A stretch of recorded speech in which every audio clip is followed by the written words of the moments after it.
Hello! இந்த வீடியோவில் புளிக்குழம்பு எப்படி வைக்குதுன்னு பார்ப்போமா? இது பிகினர்ஸ்க்கான வீடியோ. வாங்க வீடியோக்குள்ளே போகலாம்.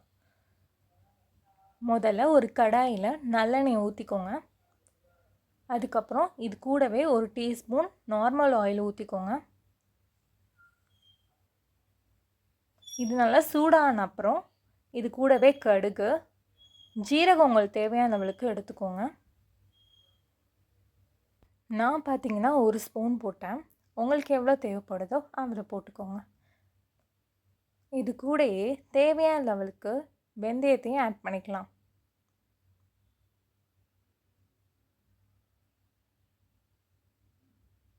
இது நல்லா பொரிஞ்சு வந்தோடனே இதை நல்லா மிக்ஸ் பண்ணிக்கிட்டு இது கூடவே நம்ம காஞ்ச மிளகா இருக்குல்ல, அது ஒரு 3 காஞ்ச மிளகாவை கட் பண்ணி குட்டி குட்டியாக கட் பண்ணி போட்டுக்கோங்க. இது நல்லா இதுவானோன்னா பொரிஞ்சு வந்தோன்னே இது கூடவே கார்லிக், நான் ஒரு 10 கார்லிக் எடுத்திருக்கேன். நீங்கள் உங்களுக்கு எவ்வளோ தேவையோ அவ்வளோ போட்டுக்கோங்க. இதையும் இதில் நல்லா போட்டு நல்லா மிக்ஸ் பண்ணிக்கோங்க. சிம்மிலே இதெல்லாம் வச்சு பண்ணுங்கள், அப்போ தான் அடி பிடிக்காமல் இருக்கும். இது கூடவே ஒரு 20 சின்ன வெங்காயத்தை குட்டி குட்டியாக நறுக்கி வச்சுக்கோங்க. அதையும் இதில் எடுத்து போட்டுடலாம். இது கூடவே பெரிய வெங்காயத்தையும் போடலாம்.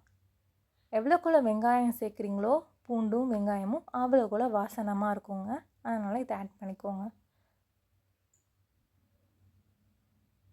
இப்போ இதை நல்லா மிக்ஸ் பண்ணிக்கலாம்.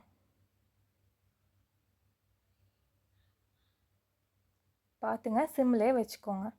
இது கூடவே ஒரு தக்காளியை நான் நறுக்கியிருக்கேன் குட்டி குட்டியாக, அதையும் இதில் போட்டு மிக்ஸ் பண்ணிக்கலாம். அதுக்கப்புறம் இது கூட பெருங்காயம் தூள் கொஞ்சம் போட்டேன், அதையும் நல்லா மிக்ஸ் பண்ணிக்கோங்க. இது கூடவே கருவேப்பிலை, அதுக்கப்புறம் இதில் ஒரு 10 மாங்காய் வத்தல் போல் எடுத்து நல்லா மிக்ஸ் பண்ணிக்கோங்க. இது கூடவே முருங்கைக்காய், உங்கள்கிட்ட வெண்டைக்காய், முருங்கைக்காய், மாங்காய் என்ன இருக்குதோ அதை நீங்கள் புளிக்குழம்பு போட்டிங்கன்னா ரொம்ப நல்லா இருக்குங்க. டேஸ்ட் அப்படி இருக்கும். இது நல்லா வெந்திருக்கணும். அரைவேக்காய் ஆன அப்புறம் இதோட தேவை மஞ்சத்தூள் வந்து ஒரு 1/2 ஸ்பூன் போட்டுக்கோங்க. மஞ்சத்தூள் தேவையான லெவலுக்கு போட்ட அப்புறம் இது கூடவே நீங்கள் உப்பும் ஆட் பண்ணிக்கோங்க. நான் ஒரு கோபுரம் லெவலுக்கு உப்பு போட்டிருக்கேன். உங்களுக்கு எவ்வளோ ஸ்பூன் தேவையோ அவ்வளோ போட்டுக்கோங்க. நல்லா போட்டு இதை நல்லா மிக்ஸ் பண்ணணும். பார்த்துங்க, சிம்மில் வச்சே பண்ணுங்கள், அப்போ தான் அடி பிடிக்காமல் இருக்கும்.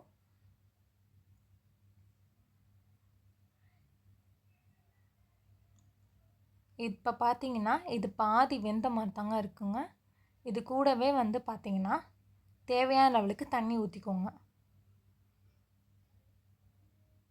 நான் வந்து ஒரு 2 டம்ளர் தண்ணி ஊற்றிக்கிட்டேன். இது நல்லா பாருங்கள் வெந்துருச்சு.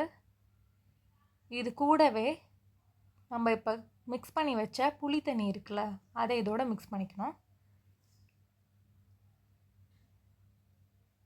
இப்போ பார்த்தாலே உங்களுக்கு தெரியும் முன்னாடி உள்ளதுக்கும் இப்போ கலர் எவ்வளோ மாறி இருக்குல்ல. இதை நல்லா மூடி வச்சுட்டு ஒரு ஸ்பூன் சாம்பார் பொடியை போட்டுருங்க. உங்களுக்கு எவ்வளோ காரம் வேணுமோ அவ்வளோ போட்டுக்கோங்க. நான் வந்து ஒரு ஸ்பூன் கோபுரமாக எடுத்திருக்கேன். உங்களுக்கு எவ்வளோ தேவையோ அதை போட்டு நல்லா மிக்ஸ் பண்ணி விடுங்க. இது கட்டியாகாமல் நல்லா மிக்ஸ் ஆகிருக்கு. இப்போ இதை வந்து மூடியில் மூடி வச்சிடலாம் கொஞ்ச நேரம். இப்போ ஓப்பன் பண்ணி பார்த்தீங்கன்னா நம்மளோட புளிக்குழம்பு ரெடி. நல்ல ஸ்மெல்லாக இருக்குதுங்க. இது எவ்வளோக்குள்ள சுண்டுதோ அவ்வளோக்குள்ள டேஸ்ட்டாக இருக்குங்க. இது இன்றைக்கி சாப்பிட்றதோட மறுநாள் வச்சு சாப்பிட்டிங்கன்னா வேறு அளவில் இருக்குங்க. எனக்கு உப்பு கம்மியாக இருக்கனால நான் கொஞ்சம் உப்பும் போட்டுக்கிட்டேங்க. நீங்கள் புளிக்கும் காரத்துக்கு ஏற்ற மாதிரி உப்பு போட்டுக்கோங்க. இது கூடவே நீங்கள் வந்து நாட்டு சக்கரை போட்டுக்கோங்க. இதை நீங்கள் போட்டுக்கிட்டிங்கன்னா உங்களுக்கு புளிப்பு இனிப்பு எல்லாமே கலந்த ஒரு சுவையாக இருக்கும். இப்போ நம்ம தட்டை போட்டு இதை க்ளோஸ் பண்ணிக்கலாம். எனக்கு தண்ணி கொஞ்சம் ஊற்றினா கொஞ்சம் பெட்டராக தோணுச்சு. ஏன்னா நான் தண்ணியாக தாங்க எனக்கு லைக் பண்ணுவேன். உங்களுக்கு டார்க்காக வேணும், திக்காக வச்சுக்கணும்னு பிடிச்சதுன்னா நீங்கள் திக்காக பண்ணிக்கோங்க. இப்போ நம்மளோட புளிக்குழம்பு ரெடி.